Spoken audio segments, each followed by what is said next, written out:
शहापूर तालुक्यातील आसनगाव येथील प्लास्टिकचे जे वस्तू बनवणाऱ्या या वस्तू बनवणाऱ्या कंपनीला भीषण आग लागली आहे। आपण जर मागं पाहू शकताय तर किमान एकूण 10 खाजगी टँकर आणि 2 अग्निशामक दलाच्या गाड्या देखील तैनात करण्यात आलेल्या आहेत। गेल्या 2.5 तासापासून ही आग आटोक्यात आणण्याचा प्रयत्न केला जात आहे, मात्र अद्याप ही आटोक्यात आलेली नाही आहे।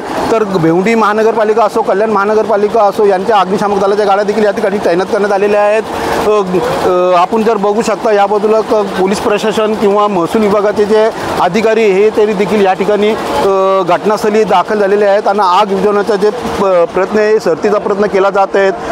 फैयद शेख, साम टीव्ही, शहापूर। देश विदेशातील प्रत्येक घडामोडींचे लाईव्ह अपडेट मिळवण्यासाठी आता साम टीव्हीच्या सर्व सोशल मीडिया प्लॅटफॉर्मला लाईक, फॉलो आणि सबस्क्राईब करा। तसंच सर्व नोटिफिकेशनसाठी बेल आयकॉन प्रेस करायला विसरू नका।